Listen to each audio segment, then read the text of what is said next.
Okay, so ChatGPT, people talking about it, people talking about AI writing, it's everywhere. Like you cannot be online for 5 minutes without seeing all these examples of the incredible things GPT can do. And it is incredible, but everyone who's talking about it is just doing these really hypothetical things. Look at all these, look, ChatGPT can write 30 tweets for me, and it spits out 30 tweets that anyone who's spent 5 seconds on Twitter could tell you would absolutely not get any traction. And then you have people going, look at this one-click blog post. I just put the keyword in there, I click, and it gives me this whole article, an article that's never going to rank for anything.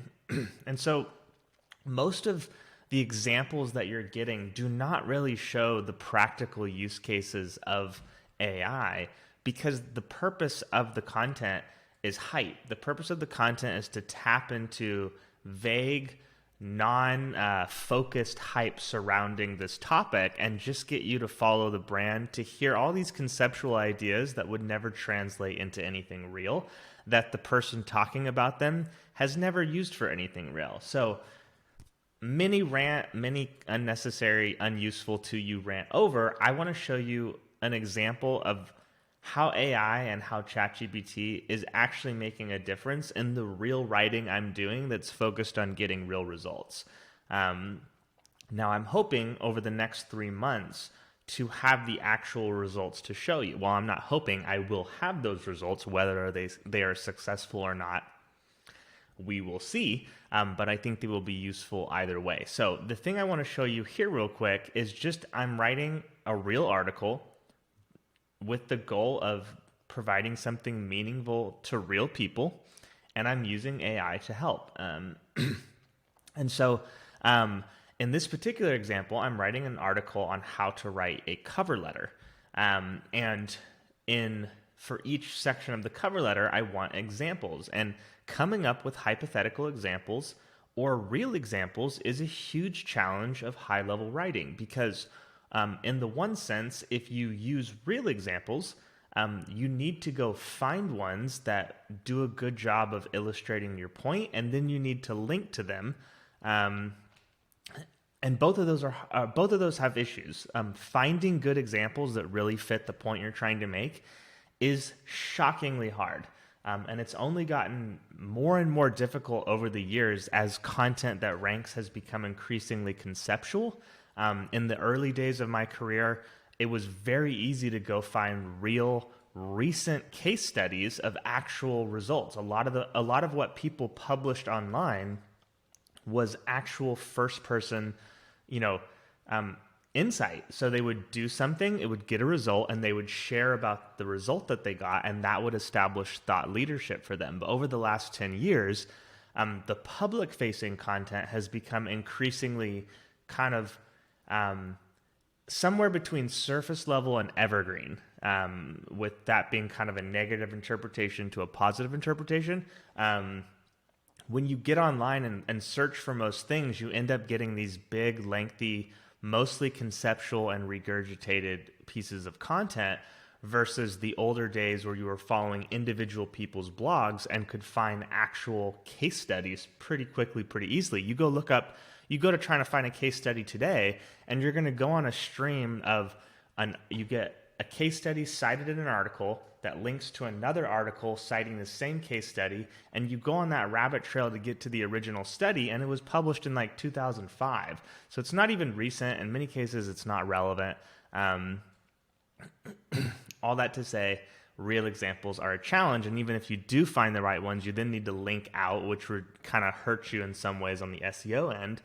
You can do no follow links, but again, it's just more in your best interest when you're publishing to have mostly internal links rather than outbound links pointing to other websites. So all that to say, it's hard. And coming up with hypothetical examples is often a better case scenario, but those are time consuming to write because you have to sit through and think through an actual scenario. You have to actually go through the process of writing the copy for something, like for this example, I'm trying to get examples of, different types of cover letters. And this is where ChatGPT is really cool because it can create great examples for you. So I asked it to write examples for me of someone, the middle paragraph in a cover letter that is attempting to showcase their skill and experience. Now, part of the angle to this cover letter is I'm trying to teach people how to use a cover letter to make up for a gap in their experience. So it's someone who they want to use their cover letter to give them an edge on getting a job that they may not be as qualified for as they'd like. And so the problem there is with these examples I'm getting, with the initial examples that ChatGPT created for me, they're all people. I have 3 examples here, and they're all people who are very experienced for the role.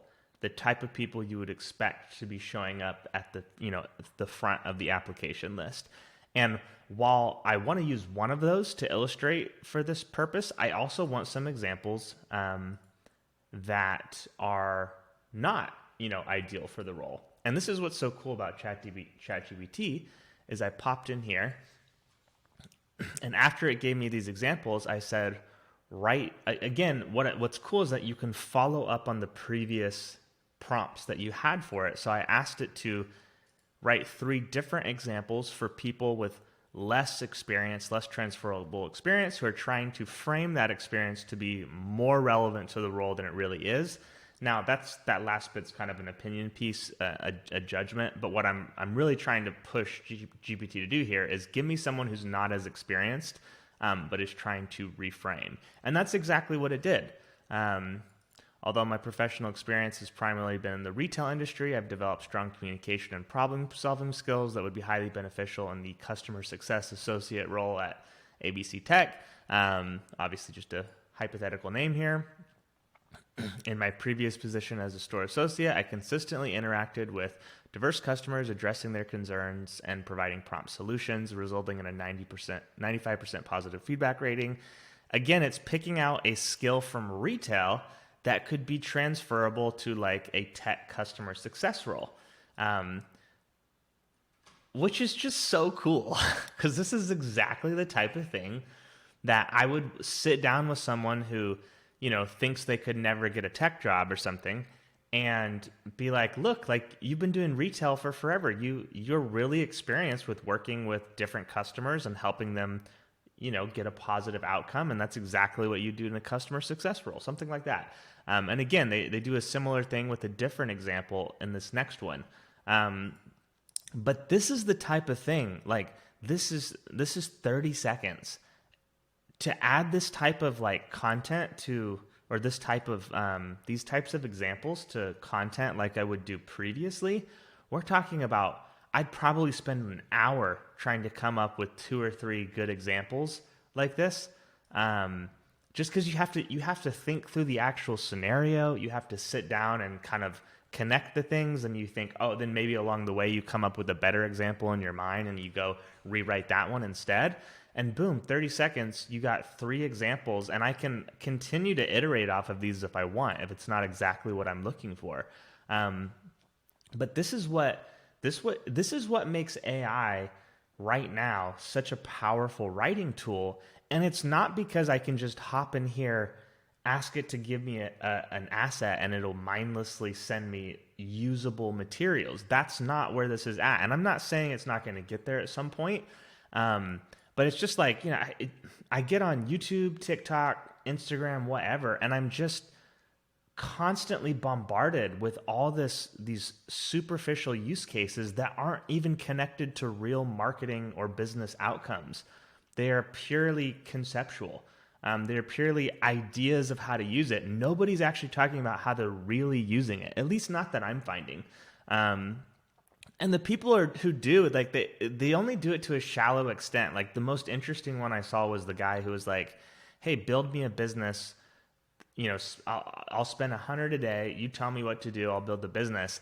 And the big takeaway from that was that the tweet about it blew up and he got like 25K and, investors, which if you're someone who just needs some motivation to act quick, like great, like that should motivate you.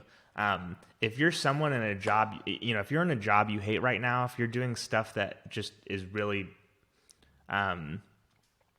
soul sucking, and maybe other things you've been trying to do, whether it's freelance writing or some of these other connected business models have not been working for you, I would absolutely recommend just diving into AI and doing something.